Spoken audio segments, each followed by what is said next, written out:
নমস্কার, আমি অন্বেষা। আজ আমাদের মুম্বাই গোয়া ট্রিপের ডে 10 আর মুম্বাইতে আমাদের আজকে দ্বিতীয় দিন। আজ আমরা সারাদিনটাই রেখে দিয়েছিলাম এলিফ্যান্টা কেভের জন্য। চলো তাহলে ভ্লগটা শুরু করা যাক। আমরা ব্রেকফাস্ট করে সকাল 10টায় বেরোলাম।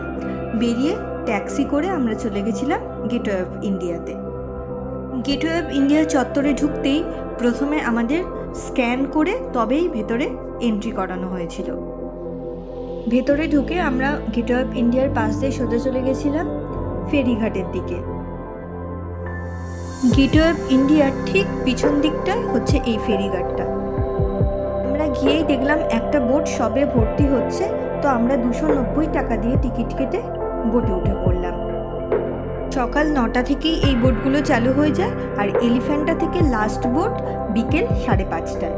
আর প্রত্যেক 30 মিনিট অন্তর অন্তরই তোমরা এই বোট পাবে। বোটে উঠতেই আমাদের সবাইকে লাইফ জ্যাকেট দিয়ে দেওয়া হয়েছিল এবং আমরা সবাই পরেও নিয়েছিলাম।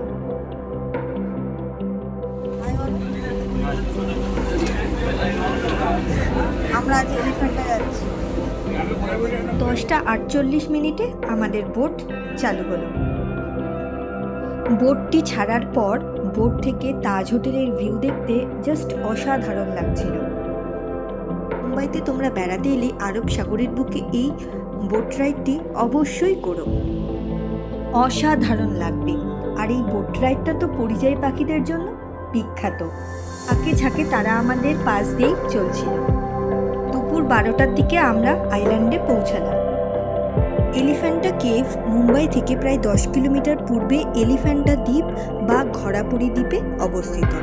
এটি ইউনেস্কোর একটি বিশ্ব ঐতিহ্যবাহী স্থান, যেখানে মূলত ভগবান শিবের 7 মিটার উঁচু ত্রিমূর্তি ভাস্কর্য রয়েছে, যা সৃষ্টি, সুরক্ষা ও ধ্বংসের প্রতিনিধিত্ব করে। ব্যাসাল্ট শিলা থেকে খোদাই করা গুহাগুলিতে প্রধান শিব মন্দির ছাড়াও খ্রিস্টপূর্ব 2য় শতাব্দীর ছোট ছোট হিন্দু গুহা এবং বৌদ্ধ স্তূপও রয়েছে। 16 শতাব্দীতে পর্তুগিজরা একটি বিশাল পাথরের হাতির ভাস্কর্যের কারণে এই দ্বীপটির নামকরণ করেছিল এলিফ্যান্টা। পর্তুগিজরা এই স্থানটিকে মারাত্মকভাবে ক্ষতিগ্রস্ত করেছিল, কিন্তু এখন এটি ভারতীয় প্রত্নতাত্ত্বিক জরিপ দ্বারা পরিচালিত হয়। এই দ্বীপটিতে 5টি হিন্দু গুহা, কয়েকটি বৌদ্ধ স্তূপ ঢিবি রয়েছে। এছাড়াও জলের ট্যাঙ্কসহ 2টি বৌদ্ধ গুহা রয়েছে। এখানকার প্রাচীন ভাস্কর্য ও শান্ত পরিবেশ পর্যটকদের মুগ্ধ করে। এই স্থানটি 1000 বছরের পুরনো ইতিহাসের সাক্ষী, যা মুম্বাইয়ের একটি গুরুত্বপূর্ণ পর্যটন কেন্দ্র। সোমবার ছাড়া সপ্তাহের প্রতিদিনই এই এলিফ্যান্টা কেভ পর্যটকদের জন্য খোলা থাকে। ফেরি থেকে নেমে টয় ট্রেন করেও কেভ অবধি পৌঁছানো যায়, কিন্তু আমরা যখন গেছিলাম তখন টয় ট্রেনটা ছিল না, পরে আমরা দেখতে পেয়েছিলাম, সেই জন্য আমাদের আর চড়া হয়নি। তবে টয় ট্রেনে উঠলেও টয় ট্রেন থেকে নেবে 125টা সিঁড়ি অতিক্রম করে তবেই কিন্তু তোমাদের কেভে পৌঁছতে হবে। সিঁড়ির দুপাশ দিয়ে স্থানীয় বাসিন্দাদের প্রচুর দোকান রয়েছে, খাবার থেকে ঘর সাজানোর জিনিসপত্র, কি না নেই সেখানে। প্রথমেই আমাদের পার পার্সন 5 টাকা দিতে হলো। তবে এখানে কিন্তু খুব বাদরের উৎপাত। কিছু খাওয়ার সময় অবশ্যই এ বিষয়ে সতর্ক হবেন।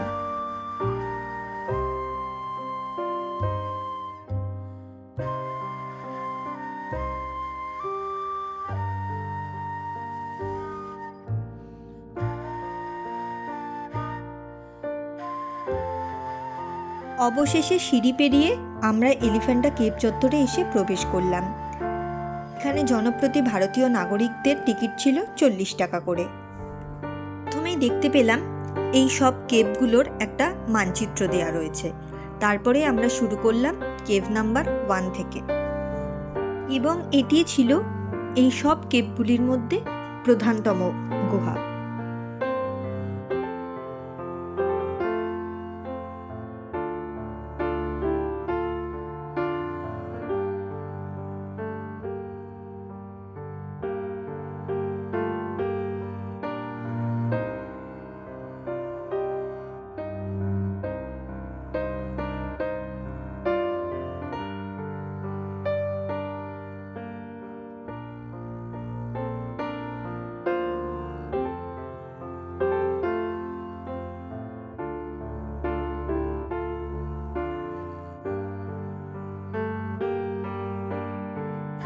প্রধান গুহাটি সবচেয়ে আকর্ষণীয় এবং এটি সবচেয়ে বৃহত্তম, যা প্রায় 60,000 বর্গফুট এলাকা জুড়ে বিস্তৃত। এখানে শিবের মহেশ মূর্তি, 3 মাথাওয়ালা শিব, নটরাজ এবং অর্ধনারীশ্বরের বিশাল ভাস্কর্য রয়েছে। প্রধানত শিবের বিভিন্ন রূপ যেমন তাণ্ডব, নৃত্যরত শিব, বিবাহিত শিব, যোগী শিব এখানে খোদাই করা হয়েছে, যা হিন্দু পুরাণের প্রতীক। গুহা 2, 3, 4 এবং 5-এ বৌদ্ধ এবং হিন্দু স্থাপত্যের মিশ্রণ দেখা যায়, যা সাধারণত শিব মন্দির হিসেবে পরিচিত।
সবকটি গুহা দেখা শেষ করে আমাদের নিচে নামতে নামতে প্রায় 2টো বেজে গিয়েছিল।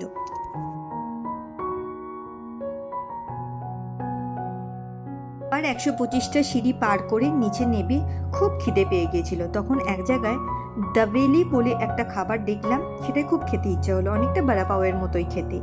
সেটা খেয়ে নিয়ে আবার আমরা ফেরি করে যখন গেটওয়ে অফ ইন্ডিয়া এসে পৌঁছলাম তখন প্রায় 4টে বেজে গেছে।